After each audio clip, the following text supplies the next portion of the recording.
കണ്ടോ ഒരു നമ്മുടെ മാരേജ് സർട്ടിഫിക്കറ്റ് ഇതുപോലെ നമ്മൾ ഇവർക്ക് അതിൻ്റെ ആപ്പ് എന്തുകൊണ്ടെന്ന് തോന്നി ഇതിൽ നമ്മൾ അയച്ചു കൊടുക്കുവാണെങ്കിൽ അത് ഗെറ്റ് യുവേഴ്സ് ഹിയർ നമ്മുടെ മാരേജ് സർട്ടിഫിക്കറ്റ് ഇങ്ങനെ വളരെ കളർഫുള്ളായിട്ട് നമുക്ക് ഹാളിലൊക്കെ വെക്കാൻ പറ്റും. ഇതുപോലത്തെ ഒരെണ്ണം കിട്ടുവാണെങ്കിൽ നമുക്ക് ഇതുപോലത്തെ ഒരെണ്ണം വാങ്ങിച്ച് നമ്മുടെ ഹാളിൽ വെച്ചിട്ട് ഫ്ലവേഴ്സ് ഒക്കെ അറേഞ്ച് ചെയ്ത് വെച്ചാലോ.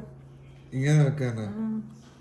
ഒരെണ്ണം ഉള്ളത് ഞാൻ എവിടെ കൊണ്ടുവരുന്ന ഒളിപ്പിച്ച് വെക്കണോ വെച്ചിരിക്കുക. ഇനി ഭിത്തിയിലൂടെ വെച്ച് എല്ലാ ദിവസവും എന്നെ ഉറപ്പിക്കണോ? നോക്കണ്ട. അതിനി ഞാൻ ഭിത്തി കൊണ്ടുവന്ന് ഇവിടെ വെച്ച് എല്ലാ ദിവസവും എന്റെ ദിവസം കളയാൻ വേണ്ടിയാ. ചായ കുടിക്കണ്ട. മാരേജ് ഇപ്പൊ കഴിച്ച് എൻ്റെ ഏതോ ഇത് കാരണമാണ് മാരേജ് കഴിച്ചത്. മാരേജ് സർട്ടിഫിക്കറ്റ് ഉണ്ടായത് എൻ്റെ ഇത് കാരണമാണ്.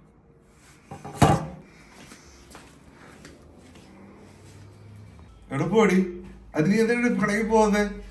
ഞാൻ ഒരു സത്യം മാത്രമല്ലേ പറഞ്ഞുള്ളൂ. ഇതാണ് പറയുന്നത്, അറിയാതെ പോലും ഇന്നത്തെ ദിവസം എന്റെ പോയി. ജിൻസി